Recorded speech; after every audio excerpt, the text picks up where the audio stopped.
Minhas genemusas, muito bom ter vocês sempre aqui. Hoje nós iremos falar sobre endometriose, essa doença que atrapalha muito a qualidade de vida de vocês que sofrem. Uma doença caracterizada pela dor. Dor durante a relação sexual, dor durante o período menstrual, dor durante a evacuação, dificuldade para engravidar. Então, ela é uma doença que atrapalha muito a sensação de bem-estar. E eu queria desmistificar um pouquinho e tentar ajudar vocês de alguma forma. Primeiro, explicando o que é. A gente sabe que o útero ele tem 3 camadas. Essa camada aqui de fora, que chama serosa. Essa camada mais rosa escura aqui de dentro, que chama muscular, o miométrio. E essa camada interna de rosinha aqui, que é o endométrio. É a camada da mucosa do útero. O que é que acontece? Endometriose nada mais é do que a presença de células dessa camada de dentro do útero, que é o endométrio, fora do útero. Por que é que isso acontece?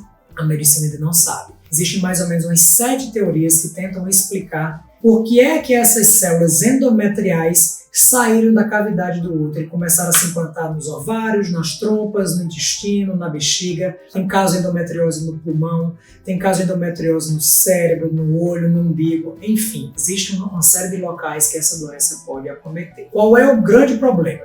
Vocês lembram que essa camada de dentro do útero, que é o endométrio, é a camada que responde às alterações hormonais ao longo do ciclo menstrual. O que é que acontece? Durante geralmente os primeiros 14 dias do ciclo menstrual, essa camada interna do endométrio, sob a ação de um hormônio produzido pelo ovário chamado estradiol, ela engrossa, se preparando para receber um bebê. Na metade do ciclo, e por volta do 14º dia, a paciente ovula, então a mulher ovula. Na hora que a mulher ovula, além do estrogênio, começa a ser produzido um outro hormônio chamado progesterona. Progestare, a favor da gestação. O que é que esse hormônio faz?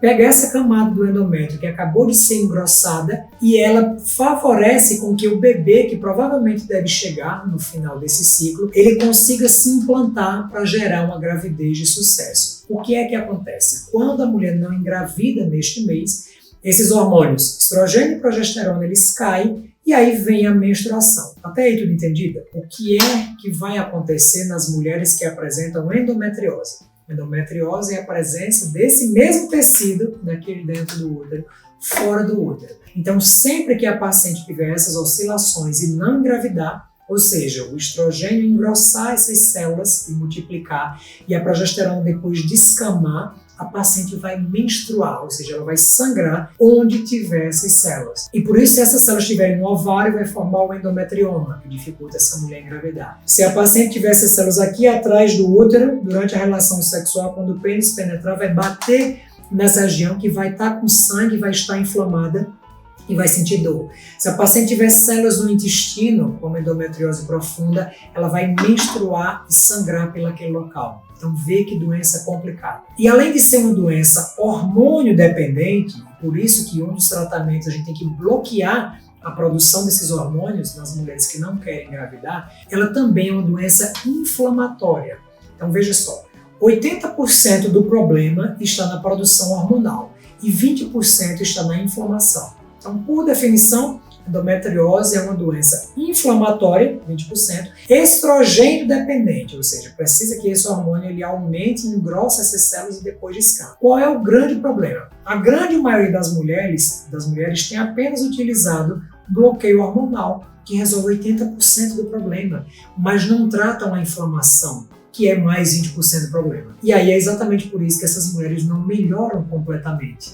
A paciente diz, olha, eu até fico bem pelo fato de não estar menstruando, mas de vez em quando eu tenho cólica, de vez em quando eu sinto desconforto na relação sexual. E a gente precisa entender que a endometriose ela não é uma doença cirúrgica, ela é uma doença clínica. A gente precisa fazer de tudo para ter um estilo de vida que não nos inflame, porque é 20% do problema, e sim precisamos fazer um tratamento para bloquear a produção hormonal. Então, com essa parte depois a gente faz um vídeo específico sobre possibilidades de bloqueio hormonal para que vocês entendam. Mas eu quero focar nos 20% que são negligenciados pela maioria das pessoas. Qual é o grande problema? Quando você tem uma doença que é inflamatória, uma coisa que mais nos inflama é o tipo de alimentação que a gente tem. Por que é que você acha que uma batata doce que você cortou e deixou fora da geladeira, em 2, 3 dias ela apodrece, E um chips de batata doce que você compra numa prateleira de supermercado dura 2, 3 anos.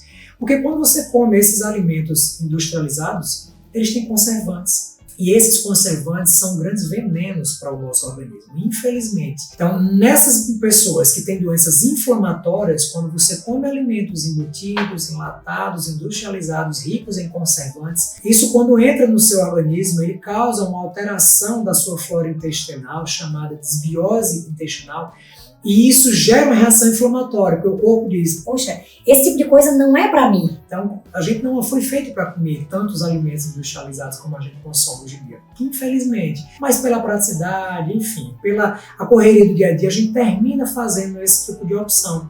E para quem tem doenças inflamatórias, isso é muito ruim, porque essa inflamação, ou seja, você está ingerindo um alimento que vai gerar inflamação e vai alterar a sua flora intestinal, e aí dentro do organismo ele deflagra surtos de inflamação, e é por isso que você não melhora. Para os pacientes com endometriose, especialmente, existe um padrão de alimentação que deve ser muito bem conduzida entre um médico e um bom nutricionista, especialmente os nutricionistas funcionais, que é uma doença com baixa quantidade de FODMAPs, que são, isso vem de uma sigla do inglês, o Fermentable Oligosaccharides, Disaccharides and Polyols, tá? Então, por exemplo, o sorbitol, o xilitol, o eritritol, que são polióis, algumas frutas ricas em frutose. Então tem vários alimentos, existem listas e mais listas na internet. E claro que um bom nutricionista vai te orientar sobre isso. Mas esses alimentos que têm muito FODMAPs, que fermentam, eles geram alteração da flora intestinal e geram inflamação. Então, um consumo de alimentos com baixo teor de FODMAPs ela é fundamental para um paciente com endometriose, tal qual uma pílula que determine um bloqueio hormonal ou algum outro método que faça um bloqueio hormonal. Então, fiquem atentos. Existem muitas coisas que precisam ser feitas pelas pacientes com endometriose para que elas possam ter qualidade de vida. Porque o que a gente vê é que essas pacientes elas não conseguem fazer um diagnóstico precoce. Muitas vezes ela chega no profissional e ele apenas diz, essa cólica que você sente é normal. Você está tentando engravidar? Não precisa, deixa para engravidar lá na frente, e aí não investiga. E essa paciente vai descobrir que tem endometriose daqui a 5, 10 anos. E aí quando ela descobre, ela já está cheia de sequela, o ovário dela já está inflamado, já tem uma qualidade dos oócitos, das células que podem fazer com que ela engravide comprometidas, e isso vai gerar uma série de alterações. Outra coisa muito comum que essas pacientes apresentam é essa dor intensa para ter relação sexual. E isso compromete muito a qualidade de vida. Eu tenho várias pacientes que já tiveram que acabar seus relacionamentos, até seu casamento, porque o parceiro não compreendia a complexidade e o fato de que para essa mulher ter relação sexual era péssimo, porque ela sentia muita dor, porque estava com a pelve toda inflamada. Então a gente precisa ter muita atenção, porque a endometriose, fora o que a gente vê, aqui em cima eu trago essa pirâmide para vocês, na verdade esse gráfico de iceberg para que vocês possam ver. Aqui em cima é o que todo mundo está vendo da endometriose. A cólica, a dificuldade para a paciente engravidar, a dor durante a relação sexual. Mas aqui embaixo vocês conseguem ver esse monte de coisas. A paciente falta ao trabalho, a paciente tem alterações como depressão e ansiedade, a paciente tem problemas com seus relacionamentos, um mau relacionamento com os filhos, porque as pessoas não entendem que viver com dor é muito ruim. Então, lá no meu Instagram tem várias dicas, @dr.andrevinicius, tem várias dicas, vários posts sobre endometriose que vão ajudar a esclarecer com vocês. Claro, para que essas informações cheguem para mais mulheres, é importante que vocês se inscrevam aqui no canal e curtam. E claro, deixem aqui nos comentários o que é que vocês querem ver aqui no canal. Um grande abraço, minhas genemusas. Bom dia para vocês.